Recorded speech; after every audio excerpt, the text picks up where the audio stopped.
there is some sort. I think it's the regular. Has he boxed at the weight before? He has not. No. So how's he got a world title fight? It's a good question. Probably one it's for an excellent question. Gil. And I love that Saudi Arabia are putting on great shows for us, but this is poor. I always dreaming in my career fighting in UK.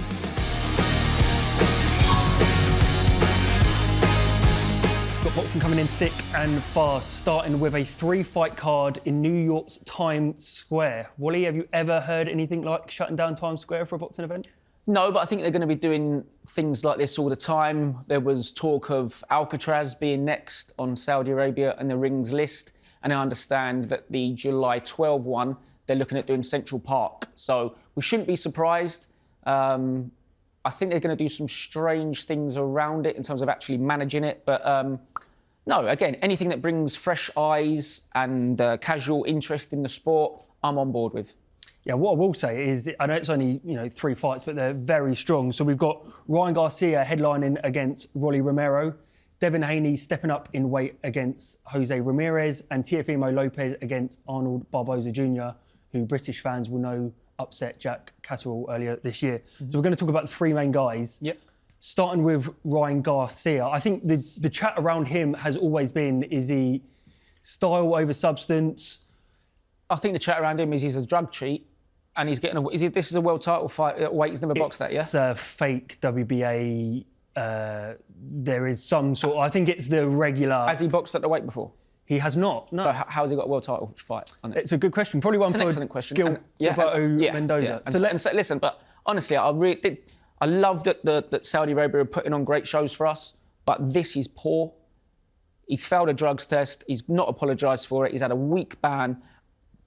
Fair enough. There's a lot of that about, sadly. But having a world title shot in your first fight at that weight is wrong, and it shouldn't be happening. Yeah. So for context, Garcia initially beat Devin Haney last April in an upset. He returned a positive test for Austrian, test taken on the day before the fight and the day of. Now, it is worth mentioning he did pass VADA tests throughout the camp, but a failed test is a failed test regardless. Austrian was what he tested positive for, on the night of the fight and the day before. At the end of the day, I know I didn't cheat. I'll take the ban for a year, and that's that. Keep it moving fast. Everybody knows that I didn't take it. I feel like I know my team. We know we didn't take anything. So honestly, it doesn't really matter to me at the end of the day. Yeah. People are going to believe whatever they want to believe. They're going to believe I'm innocent. But large majority do believe that. Large majority believes that I'm not. So who cares? I'm going to beat his ass again. And then what? It's proven that there was such low dosage in my system that has no effect on my body. So that's just the truth. It is what it is. He is walking straight into a, I'd put world title fight in commas, but he's walking into a title fight as a headliner in New York, and fans don't really seem to care, which we see kind of all too often in the sport. Yeah, listen, he's got a lot of social media fans, but yeah, I've got no interest in him until he wants to explain his drugs test. And I just don't like. Listen, let him win a couple of fights at that weight. And what about all the other lads that are part of that division that deserve it? And yeah, it is only the regular belt, so make sure that gets said as well. It's not even a real world title. I've got no interest in it at the minute with Garcia. Okay, then swiftly moving on to his adversary, Devin Haney. Do you look back at your lightweight days and even super lightweight and think like, what was I doing? How was I making that? 100%. I was talking that over my nutritionist, my team, and just wondering like, how was I even making that weight? How was I surviving? Fighting, under those conditions. But, Allah's perfect plan, everything happens for a reason. It put me in this position that I'm in now. And so now that I appreciate it so much more and feel so much better, mentally, physically, everything.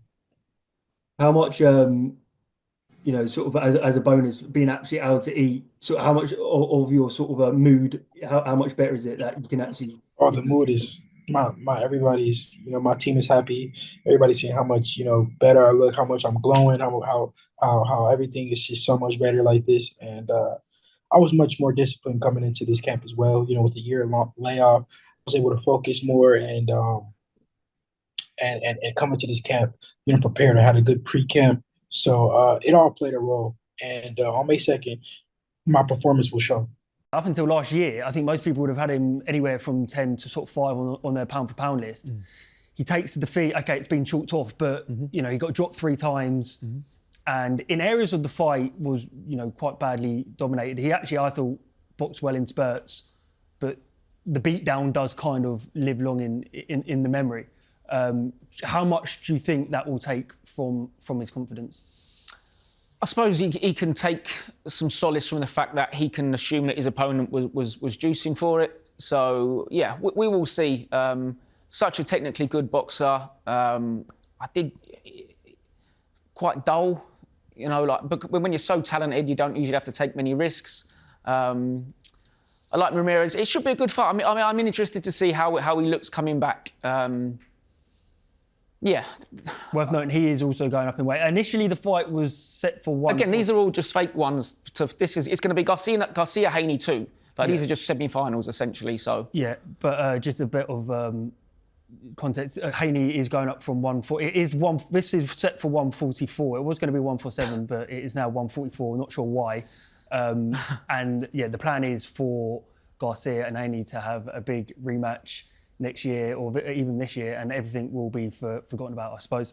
And then finally, in probably the best or, you know, most well-matched fight of the 3, Teofimo Lopez versus Arnold Barboza Jr. We all know each other from like the amateurs. It's like, that's what it feels like right now. It feels like we're in a national tournament.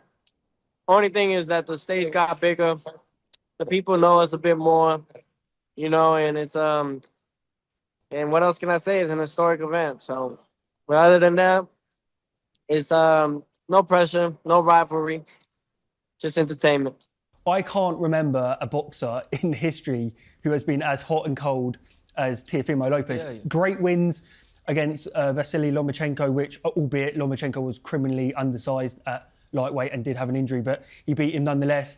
And then great performance against Josh Taylor, but has kind of stinkers against Sandor Martin and Jermaine Ortiz. So I always like to look at with Teo the father-son relationship, because I saw the presser for the Loma fight where he broke down in tears saying, me and my dad don't get on, like we're at war. Then we know all about that, don't we, after the weekend? But then I've seen other ones where he's in the corner with his dad in the middle of a great performance and they kiss each other and say they love each other. So it fascinates me, the relationship with them two. I did see Teo at the Ring's big award gala dinner a little while ago, acting a bit mad, wearing a hat, walking around with a fake belt and dancing everywhere. That's sort of a little bit concerning. Maybe he's just a little bit off the wall. Very talented boxer. Saw some tweets I really, really didn't like a little while ago. Yeah, he's come under hot water for some controversial comments. Racial comments. That when pressed by Terence Crawford, he kind of said, "Oh no, it's all promotion," and I didn't mean it. Yeah. So he's trying to play the game. I think there are, you know, much better ways to play it than you know, making racist comments. There's, you know, got to be more creative than that. Yeah. But I think also we need. Listen, America is such a powerhouse, such a financial powerhouse, but we've had ESPN pulling out Top Rank. I think every broadcaster cares more about other sports. I would love America to be a big powerhouse in boxing again. It'd help us. But I don't think Americans care much about boxing at the moment when I speak to people that work on it over there. So hopefully a great show. But yeah, drug cheats and people who post racist tweets and have to apologise for them. At the minute, it's a bit unsavoury for me, this show. I hope it goes really well. And I hope America falls back in love with boxing again and starts trying to compete with us, because we're flying. Yeah, lots of unsavouriness about the fight, but that is boxing. But it is worth mentioning that they are 3 well-matched fights. Yep. Which we are seeing more of in boxing now, which is good. This isn't one of them. Well, this takes me to my next point. And William Scull was a surprising sort of was a surprising name brought up in the build-up to the Conor Benn fight, because Nigel told just about anybody that will listen that his son stopped William Scull and in 16-ounce gloves and in 16-ounce gloves in 8 rounds, and that he had his boy had stopped the world champion. Although, to be fair, quite admirable how much Nigel is evidently proud of his boy. But yeah, that was and Scull's promoter did come out and say, look, we agreed on 8 rounds, we did 8 rounds. Yep. You know, end of story. But yeah, so Canelo returns to the ring in Saudi Arabia. His first fight outside of North America, which is kind of a shift in his career, you'd say. Yeah. And, you know, you were saying about, you know, how fights are building on. This fight is purely for Canelo to win back his IBF belt that he had to vacate last year. Yeah. You know, in his mind, he's going to win back the belts and take them into an undisputed showdown with Terence Crawford. Listen, to me, the only good thing about this fight is that it stopped Jake Paul fighting Canelo instead. That was all I care about. Canelo has been sort of plagued with this thing for a couple of years. People asking him about fighting Jake Paul because Jake keeps calling him out. But it is worth saying that fight was very close to being done. This wasn't a fantasy. Or Canelo was using it as a genius way to potentially milk more money out of these. But I know that Al Heyman and PPC had booked the T-Mobile Arena for May 3rd. Al Heyman, does he exist? That's a completely different show. That's a completely different show. But PBC and MVP had booked the T-Mobile. They were getting to a contract stage. Who knows whether Canelo was using it for leverage, because he ended up getting a 4-fight deal out of Turki Al-Sheikh, so he didn't do too bad. But yeah, Wally, did boxing swerve a black eye with our biggest superstar fighting Jake Paul? No, this is a kid who started boxing at 15. He's won everything he's tried to win, come unstuck with Bivol, should have lost the first Golovkin fight. Listen, I only ever fear, I can't stand the influence of boxing, YouTube boxing, it's all nonsense. The only good thing that happened when it really got big with Tommy Fury and Jake Paul is, what I realised is they're so bad at it, they'll never hurt anyone. Jake Paul couldn't stop a 56-year-old man who'd had a ruptured... 58-year-old man, there you go, who'd had a ruptured ulcer on a plane a couple of weeks before. So I wouldn't want Canelo to beat up Jake Paul because it looks bad on boxing, and it could, listen, if Jake Paul gets ironed out and hurt, I'll ban boxing forever. So, but I also do want Jake Paul to fight a British title holder. Like, I just want him to fight anyone who isn't retired or a UFC I suppose that is the point as well. He's almost in a can't win. He's perfect, yeah. Because he was going to fight out and he was going to fight Canelo, and everyone's going, oh, well, this is a joke. Oh, he'll beat Anthony Joshua as well soon. Yeah, that's coming in 2026. Couldn't beat Tommy Fury. That's coming in 2026. But yeah, but one thing, I mean, Canelo is many things.